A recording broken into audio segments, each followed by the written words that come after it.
నమస్తే. రేవంత్‌కు బదులుగా బట్టి అసలు ఏం జరుగుతుంది?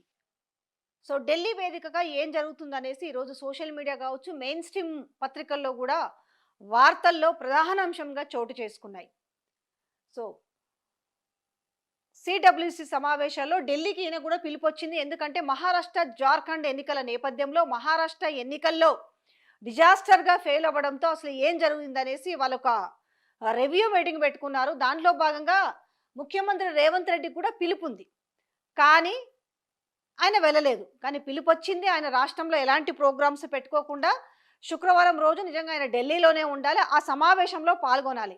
అయితే ఇక్కడ ఏమైంది అనంటే గైరాజరైన మాట వాస్తవమే. కానీ ఎందుకు గైరాజరైందంటే రేవంత్ ప్లేస్‌లో బట్టికి పిలుపొచ్చింది. ఇక్కడ కర్ణాటకలో కూడా చూసుకుంటే సిద్ధరామయ్యకు బదులుగా అక్కడ డిప్యూటీ సీఎంగా ఉన్న డీకే శివకుమార్‌కి పిలుపొచ్చింది.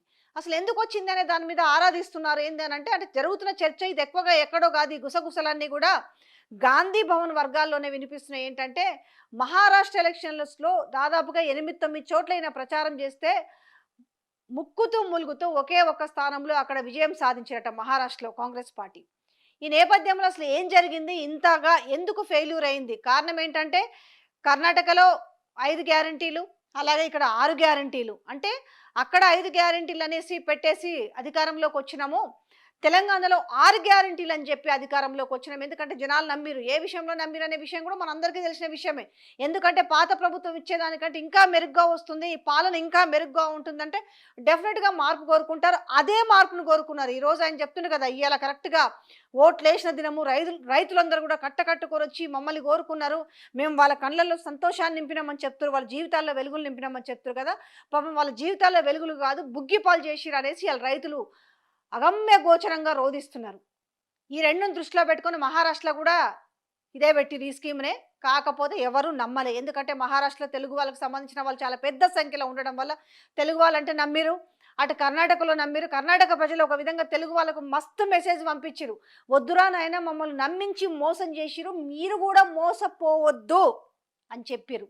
అయినప్పటికి కూడా మనోళ్ళు వినలే. ఎందుకంటే వీళ్ళు ఇందిరమ్మ రాజ్యం అంటే గతంలో ఇందిరమ్మ రాజ్యంలో అప్పట్లో ఎప్పుడో సరే కొంత దళితులకు భూములు కావచ్చు, లేకపోతే కొంత ఒక్క రూమ్ ఇల్లు అయినా కూడా ఇందిరా మిల్లు లాంటివి కూడా చూసిర్రు కాబట్టి ఇంక అట్లాగే ఈరోజు ఇంకా మేము మెరుగ్గా ఎందుకంటే గత ప్రభుత్వంలో కట్టిన ఇల్లులు కాకుండా మీకు 3,00,000 రూపాయలు ఇస్తామంటే వీళ్ళు జాగా ఉంటే 5,00,000 ఇస్తామని చెప్పడం. అలాగే ఇంకా రైతు భరోసా సంగతి ఏంది 15,000 చెప్పడం, లేకపోతే బోనస్‌కు సంబంధించిన విషయం కావచ్చు, తులం బంగారం కావచ్చు, మహిళలకు ఇచ్చే 2,500 రూపాయలు కావచ్చు, కౌలు రైతులకు కావచ్చు, రైతు కూలీలకు కావచ్చు. ఇవన్నీ కూడా అంటే మెయిన్‌గా బాగా ఎఫెక్ట్ అయిన విషయం ఏంటంటే పెన్షన్స్ కూడా. ఒకవైపేమో 2,000 రూపాయలున్న పెన్షన్ 4,000 రూపాయలు చేస్తామన్నాం. దివ్యాంగులకు 4,000 రూపాయలు ఉంటే 6,000 రూపాయల పెన్షన్. ఏకకాలంలో 2,00,000 రుణమాఫీ ఇవన్నీ కూడా అంటే చెప్పడానికంటే మళ్ళీ సవాల్ చేసినట్టుగా మీరు ఇప్పుడు తీసుకుంటే ఇంత, రేపు తీసుకుంటే ఇంత అంటే మేము వచ్చినాక డిసెంబర్ 9వ తేదీ, డిసెంబర్ 7వ తేదీ అనేసి అరాజు పాట వాడినట్టుగా అదేదో స్కూల్‌లో, కాలేజీలో అంటారు కదా! 1, 2, 3, 4 అన్నట్టుగా ఆ రేంజ్‌లో వీళ్ళు చెప్పేసరికి ఇది నిజమే కాబోలు. మా కష్టాలు ఇంకా తీరుతాయనుకున్నారు. తర్వాత ఏం జరిగిందనే విషయం తెలుసు. సో, ఇక్కడ ఇది జరుగుతుంది. ఇక్కడ తెలంగాణ ప్రజల్ని మనం మోసం చేస్తున్నామని తెలిసి కూడా మహారాష్ట్రలో వెళ్లి ఆ స్కీమ్‌ని ఇంప్లిమెంట్ చేయడంతోటి సో, అక్కడ ఏ రకంగా ఫెయిల్యూర్ అనే విషయం తెలిసింది. గతంలో 40 సీట్లకు పైగా వస్తే మనం ఎంత కుదేలైందో కూడా తెలుసు. ఇక్కడ వాళ్ళందరూ పోయి ఎంత ఘనంగా ప్రచారం చేసిండ్రు. అందులో మన తెలంగాణ రాష్ట్ర ముఖ్యమంత్రి తొడలు కొట్టి, సవాళ్లు విసిరి అవి చేసి ఇవి చేసినా ఏమి కాలే. ఈడనేమో మీరు ఇస్తున్నామని చెప్తిరి. ఆడ ఉన్న పక్క రాష్ట్రంలో డిప్యూటీ సీఎం మాత్రం ఏమి ఇస్తలేరు తెలంగాణలో అని చెప్పిరి. మొత్తానికి ఏది ఏమైతుంది కర్ణుడి సావుకు 1,00,000 కారణాలంటూ మహారాష్ట్రలో ఏ రకమైన ఫలితాలు పొందిరో తెలుసు. ఈ నేపథ్యంలో ఇంకా అంటే జార్ఖండ్‌లో తను కీలక పాత్ర పోషించిండ్రు కాబట్టి ఇక్కడ ఇటు బట్టి కావచ్చు, అటు డీకే కావచ్చు. కాబట్టి వీళ్ళిద్దరిని అక్కడికి పిలిచారు. అంటే ప్రభుత్వ ఏర్పాట్లో వాళ్ళ సలహాలు, సూచనలు స్వీకరించడానికి. ఎందుకంటే ఇక్కడ రేవంత్ రెడ్డి అనే వ్యక్తిని పిలవడం వల్ల ఇంకా ఉపయోగం ఏముంది అందులో? దీని గురించి ఇంక సమీక్ష ఏముంది? రివ్యూ ఏముంది? సన్నాహక సమావేశాలు ఏమున్నాయి? మొత్తానికైతే చాలా డిజాస్టర్ అయింది కాబట్టి సో, ఇక్కడ వీళ్ళు వెళ్ళిన చోట రిజల్ట్ మంచిగా ఉంది కాబట్టి వాళ్ళనే పిలిచి మాట్లాడదామనేసి చివరి మినిట్‌లో సో, రేవంత్ రెడ్డిని కాదనేసి అక్కడ సిద్ధరామయ్యని, ఇక్కడ రేవంత్ రెడ్డిని కాదనేసి సో, ఇటు బట్టిని, అటు డీకే శివకుమార్‌ని ఈ సీడబ్ల్యూసీ సమావేశాలకు ఆహ్వానించినట్టుగా సో గట్టి చర్చ జరుగుతుంది.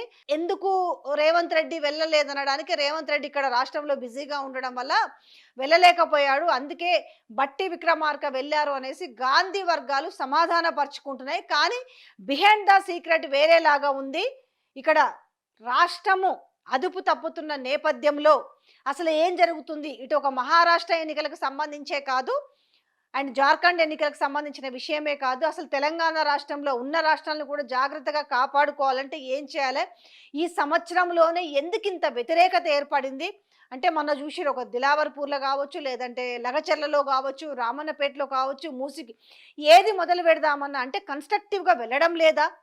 లేదు, ప్రజలే ఎందుకు ఇంత తిరుగుబాటు వస్తుంది? వీరు ఎంతసేపు ఏ చిన్న అంశం జరిగినా కూడా అటు ఆనాడున్న బీఆర్ఎస్ ప్రభుత్వం మీద వేస్తుంది తప్ప తనకు సంబంధించి తన తప్పిదాలు ఏం చేస్తుందనేది వాళ్ళు రివ్యూ చేసుకోకపోవడం వల్ల ఈ తప్పిదాలు జరుగుతున్నాయి. ఎందుకు తెలంగాణలో ఇంత ప్రజల ఆగ్రహావేశాలకు లోనై ఈరోజు తరిమి కొట్టే పరిస్థితులు ఎందుకు వస్తున్నాయనే చర్చ, అది కూడా వచ్చే అవకాశం ఉంది. కాబట్టి ఉన్నవే కొన్ని రాష్ట్రాలు, ఆ రాష్ట్రాలను కూడా చేజార్చుకుంటే పరిస్థితి చాలా ఘోరంగా ఉండే అవకాశం ఉంది.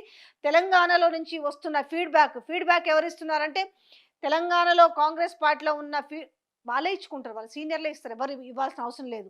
ఎందుకంటే జరుగుతున్న పరిస్థితులను చూస్తుంటే, అదుపు తప్పుతున్న పరిస్థితులు చూస్తుంటే ఈరోజు ఎంఆర్ఓలను కావచ్చు, కలెక్టర్లను కావచ్చు, అంటే వీళ్ళే చెప్తారు కదా అధికారులనే తరిమి కొడుతున్నారు అని. అంటే ఈరోజు అధికారులనే కాదు, రాజకీయ నాయకులను కూడా తరిమి కొట్టే రోజులు దగ్గర పడుతున్నాయి. ఎందుకంటే వాళ్ళకు నచ్చని విషయాలు మొత్తం కూడా వాళ్ళకి ఏదో మేలు చేస్తామని చెప్పి ఈరోజు భూములు వాళ్ళ నుంచి లాక్కుంటుంటే వాళ్ళు ఊకుంటారా? ఇవాళ మూసి చూసిన భూమికి సంబంధించినవే, దిలావరపూరు మూసికి సంబంధించిన విషయమే, రామన్నపేట మూసికి సంబంధించిన విషయమే, దామగుండం భూములకు సంబంధించిన విషయమే. మూసి నుంచి మొదలు పెడితే దామగుండం వరకు అన్ని భూములకు సంబంధించిన విషయమే. లగచర్ల విషయంలో ఏంది వెనక్కి తీసుకున్నప్పటికీ మళ్ళీ ఏదో 183 ఎకరాలు సర్వే చేసి ఏదో తీసుకుంటామని చెప్పి మళ్ళీ ఏదో జీవో జారీ చేస్తారు. మరి ఆ ప్రజలు ఎట్లా రియాక్ట్ అవుతారో చూడాలి. సో ఈ నేపథ్యంలో తెలంగాణలో పరిస్థితులు అధ్వానంగా ఉన్నాయి. కాబట్టి ఎలాంటి చర్య తీసుకోవచ్చు అనే దాని మీద ఒక చర్చ కూడా జరిగింది అనేసి గాంధీ భవన్ వర్గాలు చాలా స్పష్టంగా మాట్లాడుకుంటున్నారు.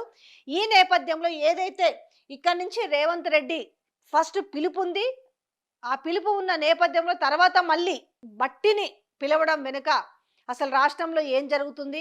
మార్పులు చేర్పులు ఏమైనా ఉండబోతాయా? అంటే తెలంగాణ తల్లి విగ్రహమే కాదు, మార్పులు చేర్పులు అసలైన సీటుకు సంబంధించి కూడా మార్పులు చేర్పులు ఏమైనా ఉండబోతాయనే చర్చ కూడా చాలా భారీగా జరుగుతుంది.